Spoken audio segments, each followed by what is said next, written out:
tardes.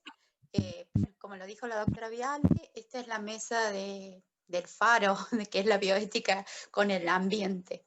Vamos a empezar con la ponencia del doctor Marcelo Cabido, que es biólogo y es doctor en ciencias biológicas, egresado de la Universidad Nacional de Córdoba, investigador superior de CONICET desde 2016.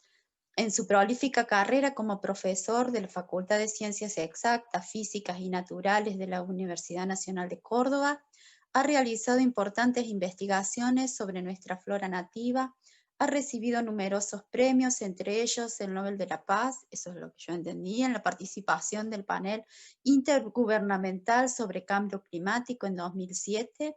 En 2012 es incorporado como miembro titular de la Academia Nacional de Ciencias y desde 2017 es miembro del panel de expertos de la Plataforma Intergubernamental sobre Biodiversidad y Servicios Ecosistémicos.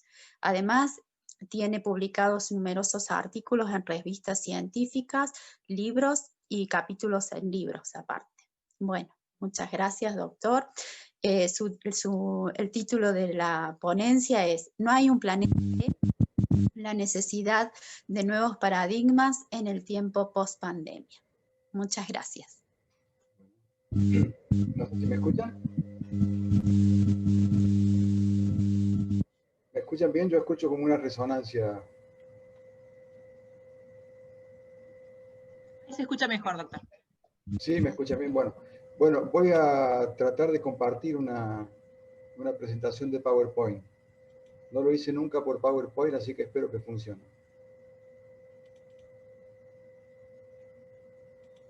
Bueno, ¿se ve la presentación? Sí, perfecto. Si puede ponerla, ahí está. Ahí está. Sí, sí. Bueno, en primer lugar, muchas gracias por la invitación. Yo soy en realidad un sapo de otro pozo. Yo trabajo con ecología de plantas, de modo que, bueno, por otro lado, cuando uno escucha la presentación, dice a ver quién aparece, ya lo dijo el doctor Soriano que me vine despeinado, así que bueno. Bueno, hace unas pocas semanas atrás, con un grupo de colegas de la Universidad Nacional de Córdoba y del CONICET, elaboramos un documento en el cual dábamos cuenta de algunos problemas vinculados de una u otra forma con la pandemia que está asolando a nuestra humanidad.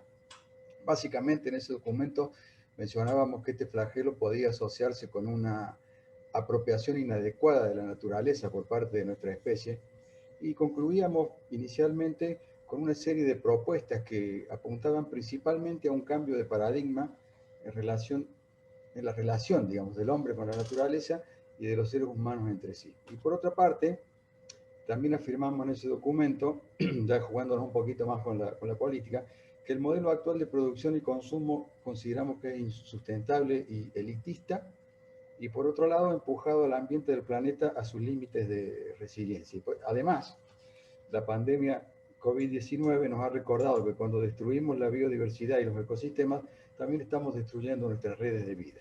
De modo tal que me pareció oportuno en esta oportunidad presentar este título, y me voy a referir inicialmente a solamente dos aspectos de esas recomendaciones o de esas propuestas que hacíamos en ese documento. Por un lado, la primera, desarrollar modelos de consumo que respondan a las necesidades reales de la población. Y en segundo lugar, y espero que llegara a tiempo, adoptar la necesidad de adoptar un enfoque de una sola salud. Bueno, voy a empezar por la primera, es decir, tratar de proponer nuevos modelos de uso de recursos y sobre todo de la distribución global de los recursos, hablando del alimento, de lo que ingerimos, de lo que comemos, que ha sido fundamental en nuestra historia y lo seguirá siendo por lo menos en el futuro próximo. El hombre consume como alimento solamente el 5% de la energía total que produce. El resto se ve en transporte, uso doméstico, industria, servicios, etc. La segunda pregunta que podríamos formularnos es ¿cuánta comida se produce en el mundo? En promedio, teniendo en cuenta distintos géneros, razas, religiones, edades, etc., se produce, según la Organización Mundial de la Salud, 5.940 kilocalorías por persona por día en el planeta. Y, de acuerdo a la misma organización, el requerimiento de una dieta saludable son 2.350 kilocalorías. y estaríamos consumiendo en general un exceso de 180 kilocalorías. Insisto, esto es en promedio. Y hay una pérdida de esta energía producida de 1.320 kilocalorías. Entonces uno podría pensar que el mundo es un lugar que está repleto de comida, y esta es la producción y este es el requerimiento, deberíamos pensar que la comida es sobra. Sin embargo, la distribución global de esta producción, como puede verse en la imagen, es muy poco equitativa. América del Norte y Oceanía producen aproximadamente 8 veces más de la energía necesaria para una dieta saludable, mientras que, por ejemplo, América Latina y Europa producen alrededor de 4 veces el requerimiento básico expuesto, pero por el otro extremo, por ejemplo, los países del África subsahariana producen tan solo 1,5 veces el requerimiento calórico que expresa la Organización Mundial de la Salud como una dieta saludable. Entonces, uno podría preguntarse, con ese exceso de alimentos, ¿por qué hay humanos subalimentados? O, dicho de otra forma, ¿qué hacen los norteamericanos con tantas calorías? Quizás una forma interesante de empezar a explicar esto o a ver la realidad de esto es ver qué ocurre con la comida desde el campo a la boca, o desde el campo al tenedor, pero como hay gente que come con la mano, desde el campo al estómago. Decíamos que la producción global de alimentos, digamos, básicamente de cultivos comestibles, digamos, viables de ser consumidos por el hombre, son 5.940 kilocalorías por persona por día. Insisto, esto es en promedio general de la humanidad. De estas 5.940 calorías, aproximadamente 1.320 se pierden de esta manera. No cosechadas, 340 kilocalorías por persona por día. Pérdidas en almacenamiento, 330 kilocalorías. Estos dos aspectos básicamente se deben a dificultades técnicas, tecnológicas, sobre todo en los países menos desarrollados. Pero aún así disponemos de 5.270 kilocalorías, de las cuales 1.740 van a alimentar animales, 810 son convertidas en biocombustibles o en otros productos no alimenticios, 130 kilocalorías se utilizan para resembrado. Bueno, esto es bueno porque quiere decir que al año siguiente volveremos a tener disponibilidad de alimentos. Y después hay pérdidas menores que están vinculadas generalmente con el comercio internacional de unas 70 kilocalorías. Esto es importante tener en cuenta, ¿no? 1.740 kilocalorías de alimentos que pueden ser consumidos por el hombre directamente, van a alimentar animales y producen solamente 590 kilocalorías. Aún así, nos quedan 2.520 kilocalorías disponibles, que sumadas a las 590 que provienen de animales, básicamente carne y lácteos, nos dan un total de 2.790 kilocalorías. Todavía hay algunas pérdidas más que se producen en procesado, distribución, transporte, etc. Y también hay otras pequeñas cantidades de pérdidas que se producen en el hogar por exceso de compra, no consumo, basura, etc. Pero finalmente el ser humano promedio en el mundo consume 2.530 kilocalorías. Vale decir que estamos consumiendo 180 kilocalorías de exceso en promedio, según el requerimiento para una vida saludable, que serían 2.350 kilocalorías. Entonces, considerando este exceso de alimento en el planeta, podríamos preguntarnos, ¿por qué hay cerca de 800 millones de personas subalimentadas con déficit de calorías? ¿Y por qué hay otras 2.000 millones de personas más con algún déficit proteico o de micronutrientes? Zinc, hierro, vitamina A, etc. Cabe decir que para que se verifique, digamos, la idea de una dieta saludable básica de 2.350 kilocalorías por persona por día en el planeta, deben cumplirse 4 requisitos básicos. Por un lado, producir la cantidad necesaria. Esto ya hemos visto que producimos un 14% en exceso de lo que necesitamos para una dieta saludable. Transporte y alcance para todos, con la tecnología disponible hoy en día, esto no es un problema. Y el tercer y cuarto son los puntos críticos, es decir, todos deberían ser capaces de pagarlo, cosa que no ocurre en la humanidad, y todos deberían ser posibles de elegir una dieta de las opciones disponibles que puedan afrontar, que puedan pagar. Una pregunta que viene al caso es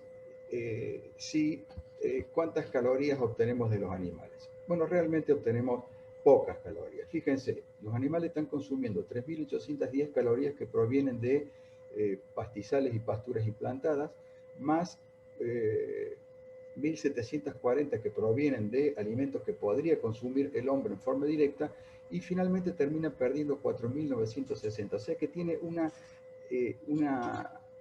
eficiencia energética el consumo animal de menos del 10%. Es decir, un décimo de lo que los animales consumen pasa a ser carne y leches y alimentos disponibles para los seres humanos. Vale decir que de este consumo energético de 5.000 y pico de kilocalorías, los animales producen solamente 590 kilocalorías diarias. Si bien nosotros no podemos consumir estas 2/3 partes del alimento que disponen los animales, porque digamos, se trata de pastos, pastura, etcétera, que no estamos en condiciones de digerir, bien podríamos reducir el consumo de carne, reducir este alimento que es disponible para los seres humanos en la condición en que está, y entonces podríamos en parte liberar tierra para cría de ganado, dedicarla al cultivo de granos consumibles por el ser humano, o bien también a conservación de la biodiversidad, bosques, sistemas naturales, etc.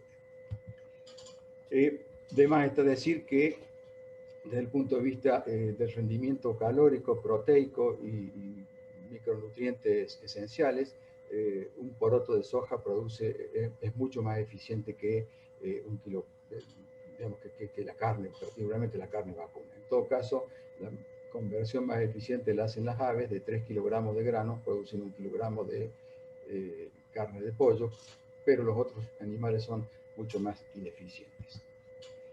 Entonces, un aspecto central que deberíamos considerar es la posibilidad de reducir la dieta de carne para despejar tierra para agricultura de alimentos consumibles directamente por el ser humano, o bien para conservación. Otro aspecto interesante es qué comida se pierde. Yo les dije que se perdían aproximadamente 1.320 kilocalorías por día y por persona. ¿En qué se pierde? Fíjense, las barritas marrones nos están diciendo que esto es porcentaje de pérdida, y aquí son los distintos procesos en los cuales se produce la pérdida. Fíjense que las barritas marrones nos están indicando que se pierde aproximadamente el 40 y pico % de los cereales en los distintos procesos, y cosecha y post cosecha son responsables de la pérdida del 48% de estos alimentos. Vale decir que este sería también un aspecto que debería ser mejorado. Entonces, ¿qué podemos hacer para generar, producir o permitir que toda la humanidad tuviera una dieta saludable? Por un lado, reducir las pérdidas, como lo hemos visto. Por otro lado, comer menos carne. Estos permitirían, fíjese, esta figura está mostrando para los distintos países de la región el porcentaje que representa distintos factores. En este caso el verde representa tierras deforestadas para ganadería, y este para agricultura. Fíjense, en la Argentina el 45% aproximadamente de las tierras deforestadas van destinadas a la producción de carne. Si redujéramos el consumo de carne, estas tierras bien podrían ser utilizadas para producir granos, lo cual abarataría también los costos, permitiría alimentar mucho más gente, y también permitiría expandir las tierras para conservación de biodiversidad y otros servicios ecosistémicos. La realidad... Marcelo. ¿Sí? Bueno, gracias. Tienes 2 minutos. La realidad es muy... Deme 3. La realidad es mucho más patente en otros países latinoamericanos. Y finalmente, lógicamente, deberíamos repartir mucho mejor la torta. Entonces, ¿cómo alimentar a 9,7 mil millones de personas en el año 2050? Este sería el sistema de alimentación actual que acabo de describir. Básicamente lo que deberíamos hacer es, por un lado, reducir este color rosa, que son las pérdidas en alimentar animales, o bien deberíamos reducir este color violeta o lila, que sería reducir las pérdidas de cosecha y post cosecha, y eventualmente deberíamos reducir la producción de biocombustibles con alimentos que son directamente consumibles por el hombre, que sería el color celeste. Con estas tres actividades, propuestas o escenarios, podríamos alimentar perfectamente a esta cantidad de población con la misma producción que tenemos hoy en día. Me voy a dedicar un minuto entonces al segundo aspecto, que es el de Yo me preparé para 15 minutos, la verdad, no para 12, pero bueno, lo fui a perdonar. El segundo aspecto que quería abordar era la necesidad de abordar un enfoque de una sola salud. ¿Qué es esto de una sola salud? Digamos, en los últimos años, en las últimas décadas, se ha observado un incremento significativo en la circulación de agentes infecciosos. Digamos, con la expansión y emergencia de zoonosis y epidemia, los riesgos de pandemia se hacen cada vez más críticos y más severos. Fíjense, esta imagen nos está mostrando que en la actualidad el 60% de las enfermedades infecciosas son zoonóticas, que de 5 nuevas enfermedades que aparecen cada año, 3 son de origen animal, y que del 75% de las enfermedades infecciosas emergentes en humanos tienen origen animal. Por lo tanto, y según lo que hemos estado viendo en las figuras anteriores, el aumento de la población por un lado, la industrialización por el otro y los problemas geopolíticos que enfrenta la humanidad han tenido una fuerte incidencia en los cambios globales. Cuando digo cambios globales me refiero a cambios en el clima, cambios en el uso de la tierra, etc. Lo cual ha erosionado, ha producido enormes pérdidas de biodiversidad, de degradación de los ecosistemas, y además esto está todo incentivado por los intensos movimientos migratorios que tienen que ver con el comercio global y con otras actividades de los seres humanos. Esto ha puesto de manifiesto la emergencia o la reemergencia de enfermedades infecciosas y no infecciosas. En los últimos años, ciertas zoonosis como las epidemias de gripe aviar, ébola, Zika y ahora el COVID han mostrado esto que estoy relatando al mundo entero, poniendo de manifiesto la interdependencia que existe entre la salud humana, la salud animal y la salud de los ecosistemas. Un caso patético es el que estoy mostrando en esta imagen. Esto es la región del centro de África. Los triangulitos amarillos indican brotes de ébola entre el 2004 y el 2014. Y fíjense, el verde son bosques medianamente conservados y todos los marrones son avances de la frontera agrícola o agropecuaria sobre los bosques. Fíjense que hay una coincidencia casi total entre estos avances de frontera o procesos de deforestación y los brotes de ébola. Entonces, digamos, estos avances de estas epidemias, como les dije, de la gripe aviar, ébola, Zika y actualmente el COVID-19, han mostrado estos fenómenos que estoy relatando a una escala de toda la humanidad. Y además han mostrado la interdependencia que existe en la actualidad entre la salud humana, la salud animal y un nuevo elemento que incorpora el concepto de una sola salud, que es el concepto de la idea de la salud ambiental. El concepto de una sola salud, y ya termino, proviene de lo que fue originalmente el concepto de una sola medicina, que fue promovido a través de una combinación de la medicina humana y la medicina veterinaria. Y el concepto actual de una sola salud incorpora a esto la salud ambiental, que estamos viendo qué importancia y qué relevancia tiene desde el punto de vista del tratamiento que deberemos tener de la zoonosis en el futuro. Y para culminar, escuchamos un mensaje optimista al final de la ponencia anterior. Yo también voy a terminar con un mensaje optimista, pero condicionado. El futuro resiliente, sustentable y equitativo es posible, pero para eso primero debemos permitirnos pensarlo, tal cual como lo expusieron Bertrand Russell y Albert Einstein en un manifiesto que firmaron por allá por los años 50. Sobre esta base deberemos implementar un cambio transformador. Muchas gracias.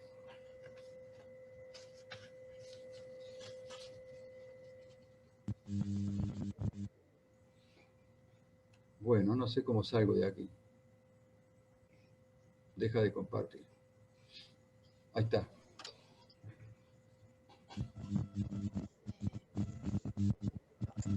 Bueno,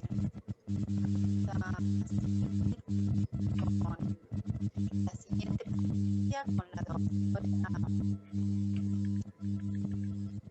doctora Mónica Reisman, que nos va a hablar. No puedo, tengo yo un problema. Hola, hay problemas con el audio, me parece, Tati. No hay problema, Tati, si querés la presento yo, a la doctora Pero me Heifel. conoce. No te preocupes, hasta que solucionemos tu audio. Ahí está. Bueno, ya está. Bueno, les presento. Médica y bioeticista, magíster en medicina vascular y en bioética. Es docente e investigador en bioética en la Universidad Católica de Córdoba. También es docente en la maestría de bioética en la Universidad Nacional de Córdoba y en cursos de la red bioética UNESCO. Colabora con foros y redes ecologistas americanas. Es miembro de la red bioética UNESCO del capítulo argentino de dicha red.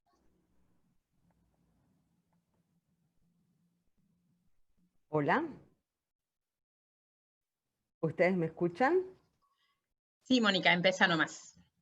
Bueno, un gusto, realmente una alegría verlos y muy agradecida de la invitación, también muy agradecida sin duda con el área de bioética del Ministerio, con el Consejo de Médicos y muy honrada de los dos colegas con los cuales, colegas y amigos, digamos, con los cuales podemos compartir este momento y poder hablar de estos temas tan importantes. Realmente me pareció muy importante la presentación del doctor Cabido y ha dicho muchas de las cosas que me ayuda su presentación para seguir adelante desde una mirada de la bioética. Yo también voy a compartir pantalla ahora y lo que les voy a proponer que hagamos en este rato es poder compartir algunas reflexiones con respecto a la cuestión ambiental y desde cómo las vemos desde la bioética, ¿bien? Esa sería mi propuesta.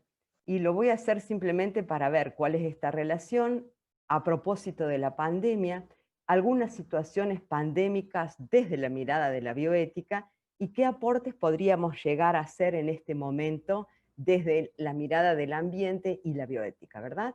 De esa relación, que probablemente también debamos decir que conocemos una bioética generalmente más vinculada a las cuestiones de salud, pero si entendemos la salud, como bien lo dijo el doctor Cabido, como una sola salud, y que la salud ambiental es parte de nuestra salud, cada vez más la bioética va a tener que enfrentar y hacerse cargo de las cuestiones ambientales. ¿Bien?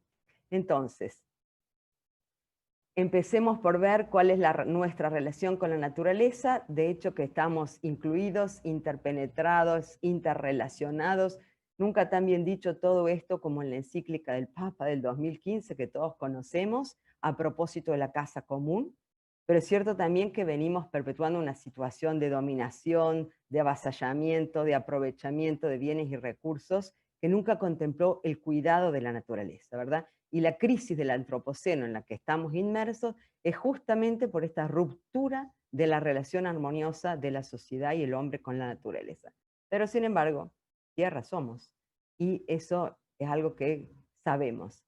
Desde los documentos de la bioética esto está muy claro, la misma Declaración de Bioética y Derechos Humanos destaca esta interconexión entre los seres humanos y las distintas formas de vida, y de la importancia por el respeto de todo lo que hace a la protección del ambiente y de la biodiversidad. Pero bien, nuestro planeta es un ecosistema, es una comunidad de vida, ¿no? Y acá subrayo que el paradigma que estamos tratando de trabajar y de transitar es el de comunidad de vida, por el cual cualquier cosa que se haga sobre el ambiente resiente sobre la otra parte, es decir, somos un sistema, no podemos actuar sobre una parte sin afectar a todas las otras. Desde el inicio de esta era del antropoceno, desde la primera revolución y en adelante, la sociedad de los humanos fue dejando la naturaleza afuera de la casa. Y fíjense la responsabilidad que también tiene en esto la economía, ¿no? La ciencia económica oficial, que nunca consideró, salvo hasta ahora en algunos economistas, el vínculo económico entre los modelos de crecimiento y de desarrollo. Y eso que economía y ecología tienen la misma raíz, parten del oikos, que es la casa, ¿no? Este divorcio de economía y ecología fue una de las causantes del mundo que tenemos. Por otro lado, también es cierto que los problemas más grandes que enfrentamos como humanidad y a los que tenemos que hacer frente desde la tecnología son los que resultan justamente del desarrollo tecnocientífico y tecnoeconómico.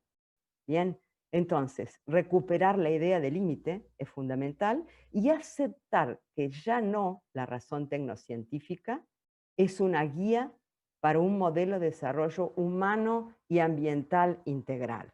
Bien, estamos transitando y buscando otros paradigmas. No nos va a dar respuesta lo tecnocientífico para lo que ello mismo de alguna manera construyó. Bien, entonces tienen que ingresar otras perspectivas. Y ustedes bioeticistas ya están pensando que la bioética tiene muchas de estas posibilidades por esta función de diálogo y de incorporar diversas perspectivas. ¿Qué muestra la pandemia? Como nunca, que los modelos de producción extractivista, lo dijo bien el doctor Cabido, el tema de la deforestación y el tema de la depredación afectan directamente los procesos de salud y enfermedad, nuestro modo de habitar la casa común, nuestra manera de producir y de consumir que hace a nuestra relación con el ambiente, no funciona, nuestro modelo de desarrollo está fracasando y es hora, lo dicen también otros pensadores, de que pensemos otros modelos, otras sociedades, otras formas de organización, de cooperación, de solidaridad. Las evidencias de la pandemia, fíjense, documento de la Academia por la Vida, pone de relieve la precariedad de nuestros sistemas de vida, cómo se desestabilizaron nuestras certezas, nuestros planes. Se ve más que nunca cuánto estamos interconectados. Si lo habíamos olvidado, aquí está. Las razones de la pandemia, de alguna manera me engancho con lo que se dijo recién y lo que decía un epidemiólogo ecuatoriano, Jaime Breil, la mesa estaba servida, es decir, la crítica inestabilidad biológica en la que estábamos, que se manifestó en los incendios, las sequías, el cambio de la temperatura del aire, de los océanos, puede provocar estos desequilibrios que terminaron en una zoonosis. Y también el mal uso de la ciencia. Reconozcamos que esto tiene que ver con que la ciencia sin límites y sin límites éticos tuvo que ver con lo que nos está pasando. No lo podemos dejar de manifestar.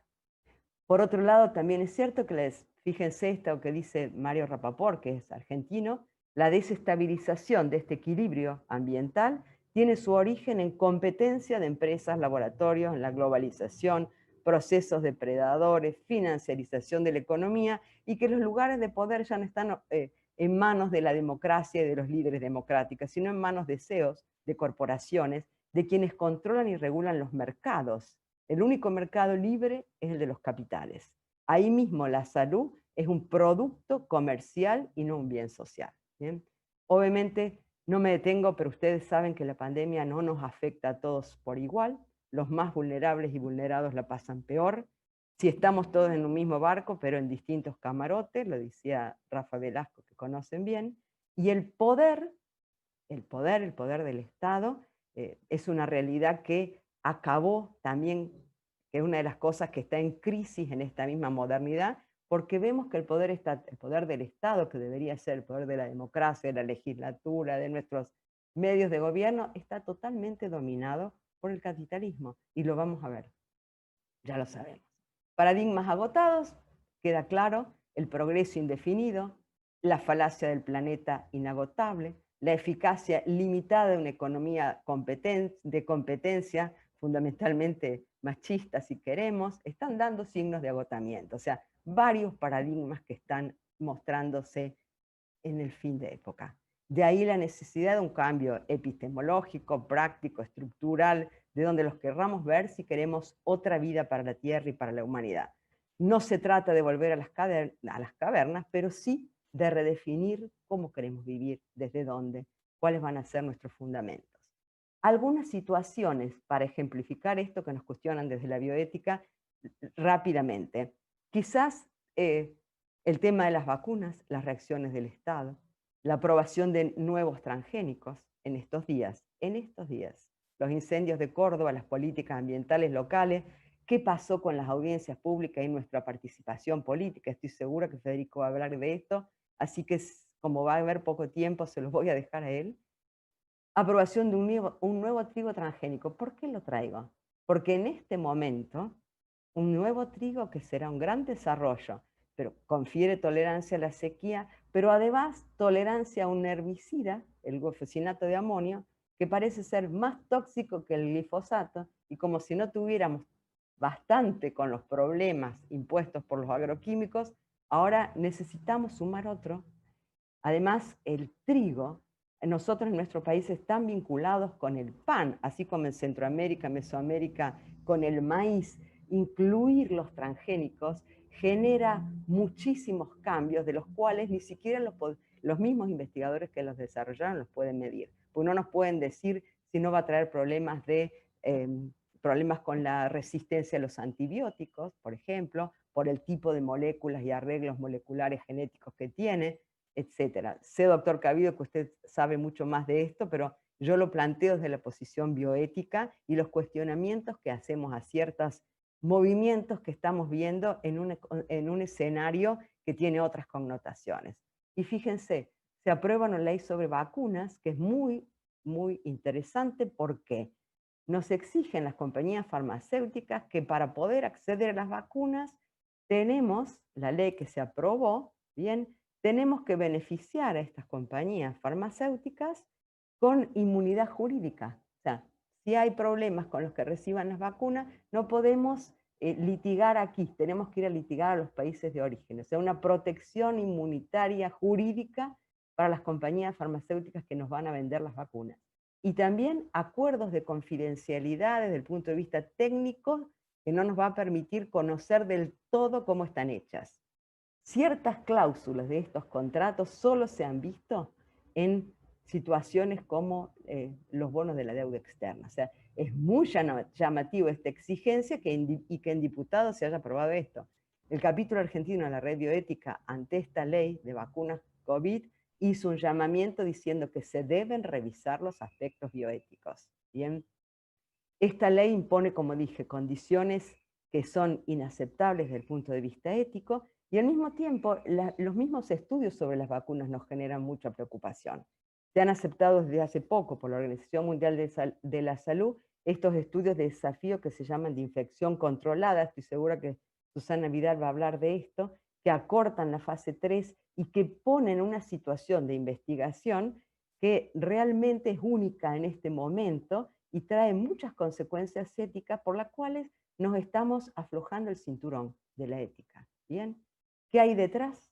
Es la gran pregunta que nos hacemos.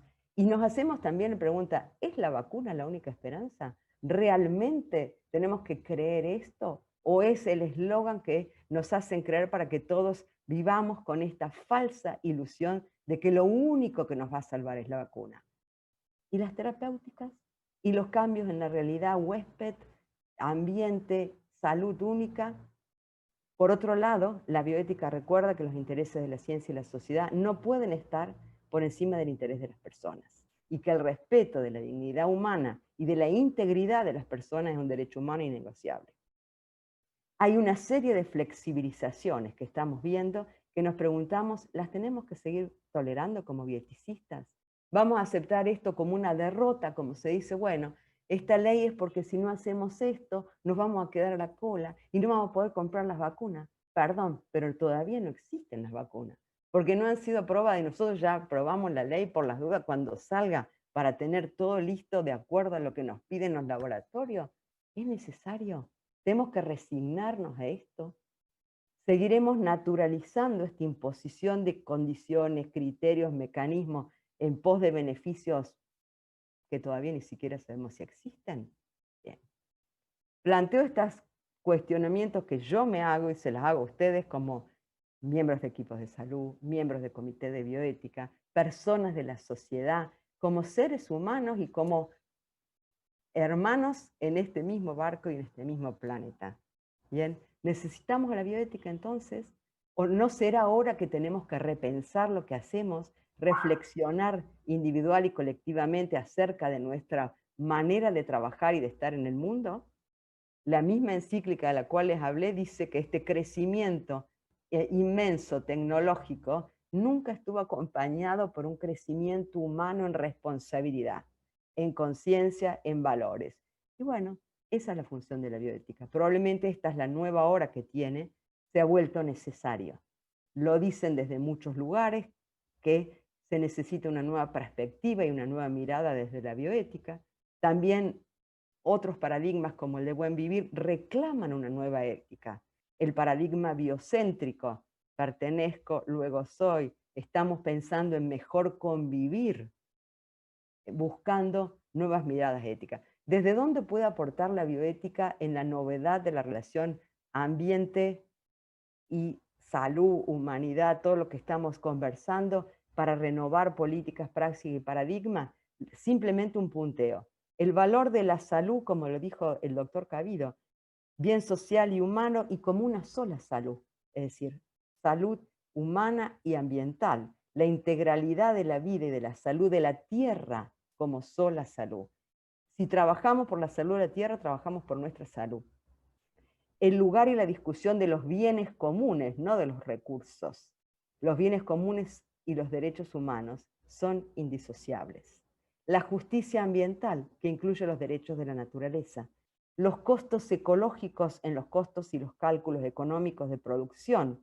La racionalidad ambiental, la justicia reparativa. Por ejemplo, los nuevos, al menos que se están trabajando, algunos cursos nuevos de economía circular, para pensar en esta justicia ambiental y sus derechos.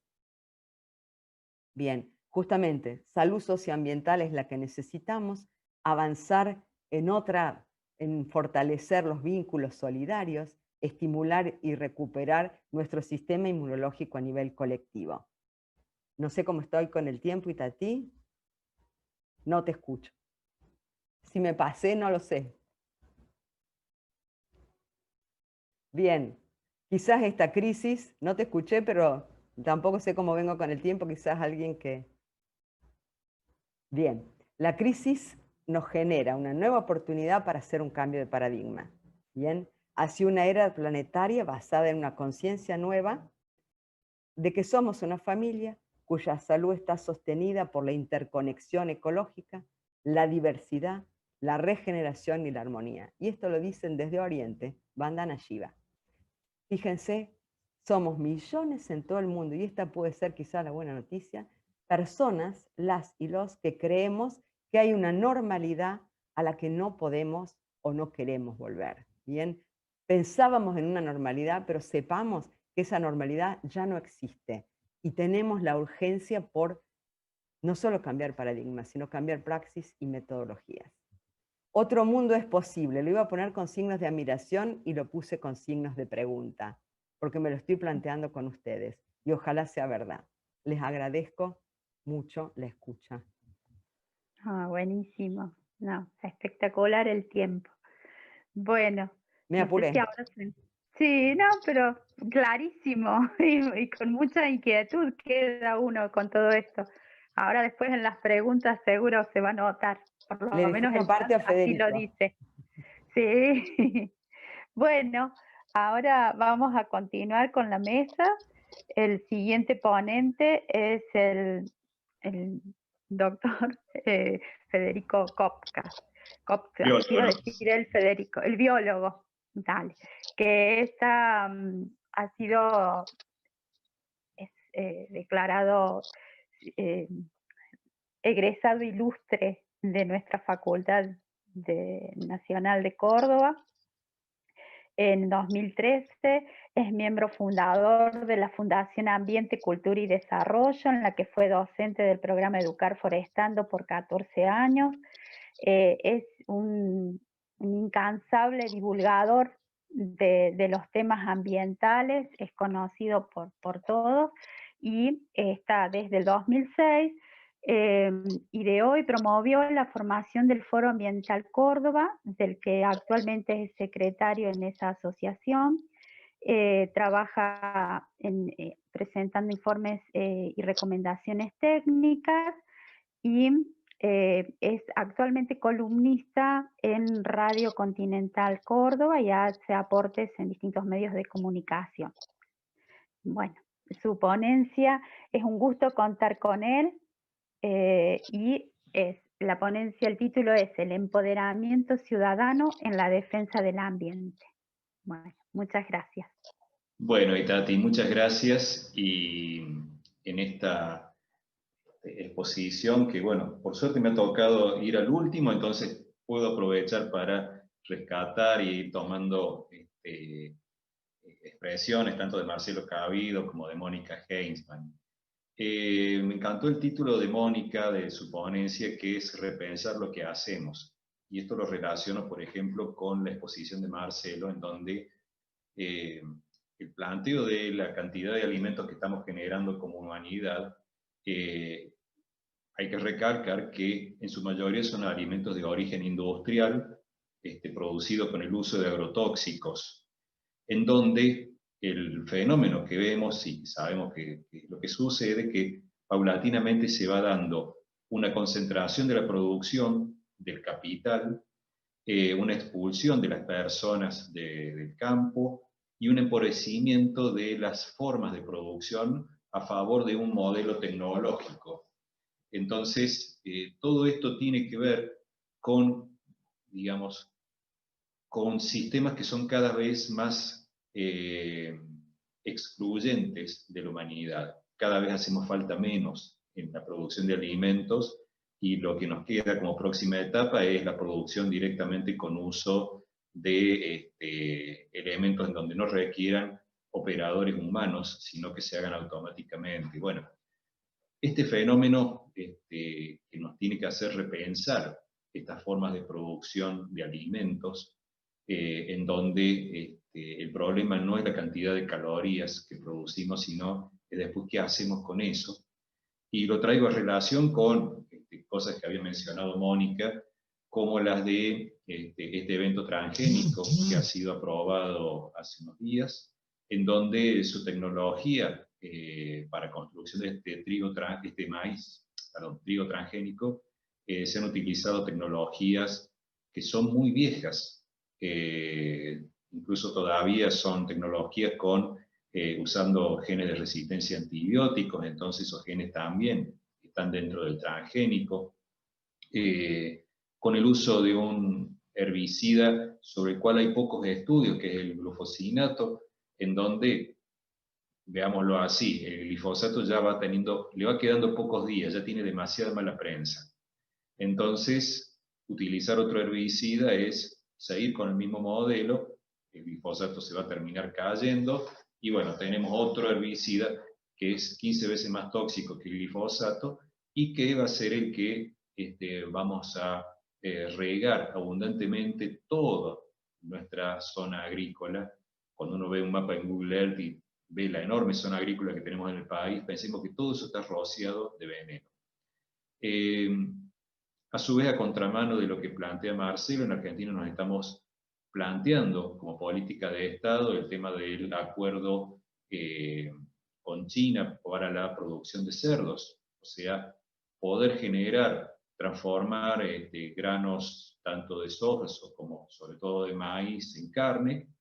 Eso va a generar también una presión de desmonte en el noroeste argentino. ¿Por qué? Porque cuesta demasiado llevar maíz desde el noroeste, de provincias como Salta hasta el puerto de Rosario, pero el transporte va a costar menos llevar carne de cerdo. Y entonces es esperable que las presiones para desmontar sean mayores en esos ecosistemas en donde lo que no se ha desmontado todavía es porque económicamente no ha convenido. Entonces, esto nos va a traer también más desmonte y mayor presión sobre nuestros ambientes naturales. Por eso, cuando uno plantea repensar lo que hacemos, me imagino, por lo pronto, más compra en feria agroecológica y mucho menos supermercado. En esto tenemos que nosotros también propender individualmente y fomentar otros modelos de consumo y no pensar en supermercado, ¿no? Pero también para poder transformar esto es necesario otras formas de empoderamiento, no solamente el empoderamiento como consumidor, sino también el empoderamiento ciudadano en nuestra participación para generar estos cambios. Porque convengamos que en este escenario post-pandemia la cosa viene mucho peor que la pre-pandemia. Y lo vemos en concreto, por ejemplo, si vamos aquí pensando en Córdoba, estamos con el tema de incendios, muchos de ellos, digamos, es muy difícil no asociarlos a la intención de cambio de uso del suelo para, por ejemplo, expansión de emprendimientos inmobiliarios. Tenemos, por ejemplo, este lunes terminó una audiencia pública ambiental, ahora virtual, o sea, sin la posibilidad de participación cara a cara, que eso hace que se filtre muchísimo la posibilidad de generar interacción y empoderamiento. No es casual esto, no es casual. Pero que también, a su vez, restringe la participación de enormes sectores que, por ejemplo, no tienen ciudadanía digital categoría 2 necesaria para poder participar de la audiencia, para poder inscribirse. O sea, estamos frente a formas de participación ciudadana que se han vuelto mucho más elitistas y deliberadamente mucho menos eficaces en generar empoderamiento ciudadano. Bueno, fue realmente un atropello esa audiencia. Casi merecería un capítulo aparte las consideraciones de cómo se avasallaron los derechos y cómo se avasalló la participación ciudadana. Y Mónica dice, van cerca de 15 audiencias, este era el número 14. A las 13 anteriores no participó nadie. En esta se inscribieron 32 personas, en esta misma fue convocada 3 veces, la primera se inscribieron 56 y la anularon porque había demasiada gente, en la segunda nunca dieron los datos, pero han sido cientos los que se inscribieron, y en esta 32 nomás, lo que nos da la idea de cómo se va filtrando a partir de estos mecanismos de participación digital, ¿no? ¿Cómo hacemos para que el ciudadano tenga cada vez menos poder? Y es allí en donde tenemos que apuntar, y es el empoderamiento ciudadano. Les decía que este escenario post-pandemia tiene otras cosas que claramente van a ser terribles, y es que en función de que necesitamos reactivación económica, se va a permitir todo. Ya los controles son absolutamente relajados debido sencillamente a que el Estado es el que más hizo cuarentena. Y por otro lado, las normativas que se plantean, que uno ve en el escenario, todos los escenarios de nuevas normativas implican relajamiento de las normativas actuales. Incluso en el caso, por ejemplo, en particular de la Ley Nacional de Bosque, que se está empezando a discutir con un borrador que, por otro lado, la misma Dirección de Bosque de la Nación niega que tengan eso, ya están planteando una categoría rojo mucho más laxo, mucho más parecido a lo que ahora es amarillo. Con lo cual, los sectores de conservación van a ser también parte de sectores de producción. Pensemos toda esta cuestión de nuestro país como un gran lugar en donde se deben extraer recursos para enviarlos afuera. Y esto es lo que estamos viendo permanentemente como políticas de Estado, cualquiera sea los que estén arriba. En esto son todos muy coherentes. Todo el extractivismo está favorecido por las políticas públicas, ya sea de gobiernos de izquierda o de derecha. Entonces, en estos escenarios que ya vemos difíciles de post-pandemia, que incluso este avasallamiento en concreto sobre derechos, hablo de la audiencia pública, pero uno podría verlo en la nueva ley jubilatoria, en la manera en que se terminó aprobando, absolutamente vergonzosa, de entrar un proyecto de ley cuando el gobierno declaró fase 1 dentro de la pandemia y no había nadie en la calle. Bueno, ese mismo día, un día miércoles, entró el proyecto y se aprobó. Bueno, todo esto nos va mostrando escenarios que son muy complicados. Y allí, sinceramente, creo que la única solución posible es la participación ciudadana, el empoderamiento ciudadano, para poder poner límites tanto a lo que tiene que ver con el avance de los intereses económicos, como la de la facilitación de parte del Estado a favor de estos mega intereses económicos. Hemos visto participaciones de orden individual, muchas veces aquellas personas que poniendo su propio cuerpo y poniendo su trabajo van diciendo que no a todo esto. Sin embargo, los cambios se generan en forma colectiva. Y en estos cambios que se generan en forma colectiva, insisto, es tan importante el cara a cara. Esto que la pandemia de alguna manera nos desempoderó porque ya no tenemos el contacto personal, ¿no? Y bueno, todo el uso de la cuarentena para para desempoderarnos. Tenemos por otro lado, y lo hemos visto muchas veces, el empoderamiento sobre una amenaza en concreto, o sea, una antena de celulares, la fumigación en determinados periurbanos de algunas localidades, pero a su vez, y esto ha sido interesante en el proceso en Córdoba, cómo después de las inundaciones del 15 de febrero de 2015, el empoderamiento ciudadano encontró nuevos lugares. La defensa del bosque nativo, con el rechazo a la ley que pretendía el gobierno sancionar en diciembre de 2016, con la gente en la calle, que era gente que había sufrido las inundaciones en Sierra Chica, pero que había nacido en Córdoba y se había criado en Córdoba, entonces para ellos Córdoba era su localía. Solamente de esa perspectiva se puede entender el parate que tuvo ese proyecto de ley que iba a terminar reduciendo el bosque nativo en categoría rojo, al menos favoreciendo claramente a los intereses de los sectores que tienen que ver con los intereses agropecuarios, en los cuales ellos propugnaban, por ejemplo, Federación Agraria, que quedaran 500.000 hectáreas de 1.860.000 hectáreas en categoría rojo que tiene la ley actual. Federico, Sí. Hola Federico, estamos casi ya Bueno, teniendo que listo, terminar la mesa. ahí cierro. Bueno. Entonces, hemos visto el empoderamiento ya ciudadano en aspectos que ya iban más allá de la amenaza directa, que personas en Córdoba fueran a marchar por el bosque nativo, aunque no fuesen a sufrir directamente la inundación, como el caso de la gente de Sierra Chicas, nos va mostrando cómo el empoderamiento ha ido ubicando otros lugares, como lo vimos también, por ejemplo, con el caso de Autovía de Montaña, en donde la ciudadanía terminó parando ese proyecto. El gobierno hizo todo para que saliera hasta que finalmente reconoció digamos, su derrota de orden técnico y político y yendo por otra nueva traza. Lo vemos ahora también con el empoderamiento, con el tema de incendios. Las dos víctimas fatales han sido ciudadanos que han participado para hacer algo contra el fuego. Tanto un ciudadano de Carlos Paz, que fue a poner su mano de obra y su trabajo para apoyar tareas logísticas, como otro que directamente pereció con las llamas. Bueno, nos va mostrando este escenario de empoderamiento ciudadano frente a la devastación.